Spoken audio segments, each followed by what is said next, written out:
बिस्मिल्लाहिर्रहमानिर्रहीम। मेरा नाम सरदार नुमान महमूद है और आप लोग मेरे डिजिटल चैनल एसओनो रिकॉर्ड पर ये वीडियो मुलाहिज़ा फरमा रहे हैं।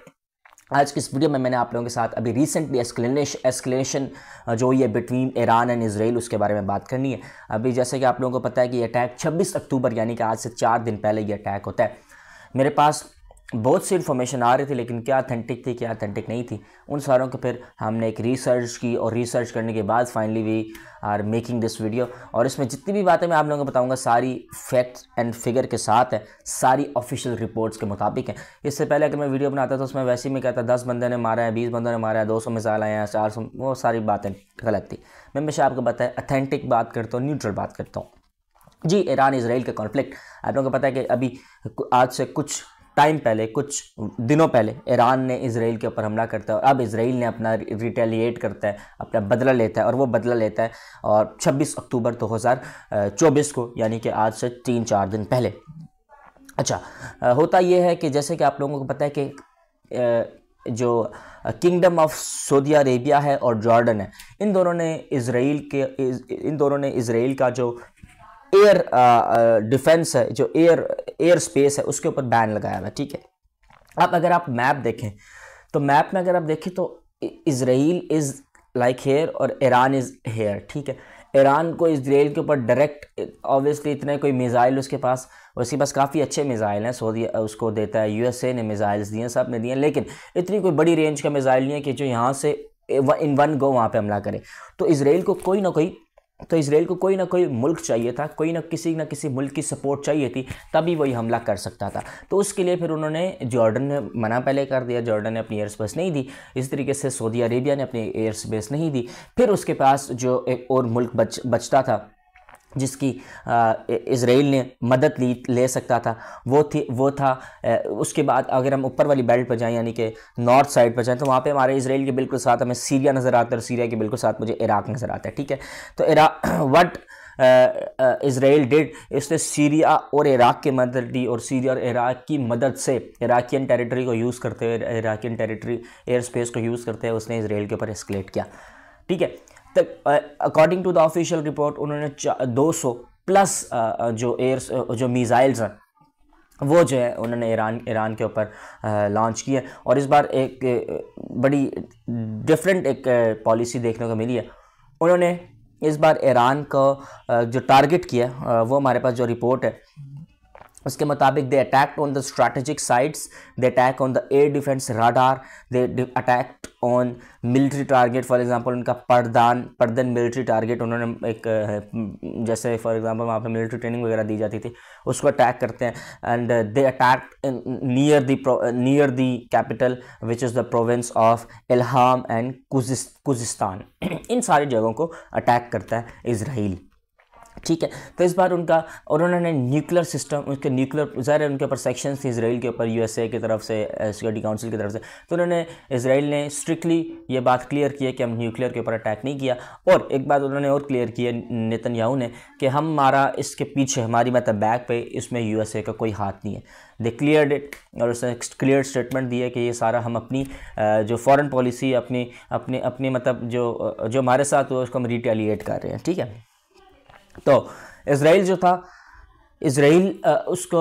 अब इसराइल जो था वो हिट ज़्यादा भी कर सकता था, लेकिन हिट ज़्यादा करने के लिए उसको अपने 2 मिसाइल इसराइल के पास बड़े ज़बरदस्त हैं। एक का नाम है जेरिको 3 और एक का नाम है जेरिको 2। जेरिको 3 की जो मिसाइल रेंज है वो 4800 किलोमीटर है, दिस इज़ ह्यूज। और जेरिको 2 की जो है 1700 किलोमीटर है। बट ये दोनों अभी तक टेस्टिंग फेज़ में थे, टेस्ट नहीं हुए थे। और अगर ये टेस्ट हुए होते, अगर ये बिल्कुल मतलब है कि रनिंग फेज़ में होते, ठीक है, तो इसराइल अगर इसको यूज़ करता तो ज़्यादा अटैक, ज़्यादा हमला, ज़्यादा नुकसान हो सकता था। लेकिन अभी तक की रिपोर्ट के मुताबिक जो हमारे पास रिपोर्ट मौसूल हुई है उसमें उन्होंने स्ट्रैटेजिक एयर डिफेंस, रेडार और मिलिट्री वगैरह टारगेट वगैरह को किया। ये था सारा 200 प्लस वो अपने एयरप्लेन्स लेके जाता है और उसके ऊपर अटैक करता है। ठीक है, अब हम बात करते हैं जी इन लोगों ने एक दूसरे का रिस्पॉन्स क्या दिया। फॉर एग्जांपल अब ज़ाहिर अटैक हो गया, अल्लाह ना करे पाकिस्तान पे कोई अटैक करे तो पाकिस्तान का कोई ना कोई तो रिस्पॉन्स होगा ना। अब मैं आपके सामने लेके आ रहा हूँ उनके कुछ इंपॉर्टेंट रिस्पॉन्सेस। ये सिर्फ मैं आपको ईरान के रिस्पॉन्स नहीं बता रहा, पूरी दुनिया के, पूरे रीजन के आप लोगों को बता रहा हूँ। ईरान का कोई इतना, टू बी वेरी ऑनेस्ट, कोई इतना कोई, it was like a very like, it was angry but it was not as much angry जैसे को होना चाहिए था, ठीक है।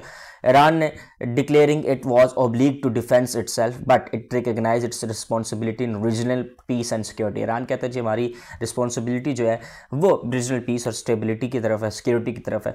तो ये उन्होंने declaring it was obliged to defence, मतलब उन्होंने, हमने उनके ऊपर हमला करता है, वो अपना डिफेंस के लिए हम पे अटैक बैक करता है।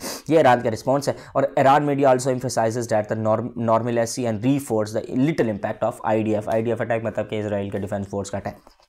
तो मतलब उनका कहना था कि बड़ा कम जो है हमारा यहाँ पे नुकसान वगैरह होता है, इसके रेपरकशन कॉजेज बड़े कम हैं। इसके बाद जी हम देखते हैं KSA एंड जॉर्डन। जैसे कि मैंने आपको बताया कि KSA यानी कि सऊदी अरेबिया और जॉर्डन ने ऑलरेडी पहले से ही इसराइल को अपनी जो एयर स्पेस है उसको तंग किया हुआ है, ठीक है, मतलब उनको बैन किया हुआ है कि वो एयर स्पेस यूज़ नहीं कर सकते, और इन्होंने बड़ा ही कंडेम किया है। Same goes for Pakistan, same goes for Iraq, same goes for Qatar, same goes for UAE, इन सब ने बड़ा स्ट्रॉन्गली कंडेम्ड किए सारे को, ठीक है। और सऊदी अरेबिया कहते हैं कि जी सऊदी अरेबिया कहता है ये एक वायलेशन है ईरानियन सॉवरेनिटी के ऊपर, ठीक है, सऊदी अरेबिया के प्रिंस साहब कहते हैं, और हम इसको कंडेम करते हैं इस वायलेशन ऑफ ईरानियन के ऊपर, ठीक है। तुर्की की फ़ॉरेन ऑफिस कहती हैं, फ़ॉरेन ऑफिस से खबर आई है कि putting an end to terror created by Israel in the region, मतलब ये एक ऐसा है कि फॉर एग्जांपल ये वो उसका मतलब ये है कि ये जो टेरर जो मतलब इन दोनों के दरमियान है ये तकरीबन अब एंड को है। तो ये ओवरऑल सारी मीडिया वगैरह की खबरें थी।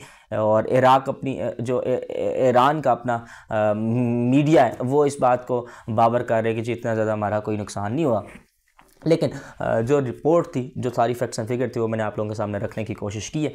ये थी सारी आज की वीडियो। इस वीडियो का देखा जाए तो शायद ऐसा नज़र आता है कि अब फ्यूचर में ईरान ऐसा कोई और नहीं उठाएगा ऐसा कोई इकदाम, क्योंकि जो इस बार उनका रिएक्शन था, ठीक है, रिस्पॉन्स था, वो भी कोई इतना ख़ास नहीं था। और उन्होंने बात क्लियर की है कि हमारा जो मेन टारगेट है वो अपनी रीजन की स्टेबिलिटी की तरफ है, रीजन की सिक्योरिटी की तरफ से।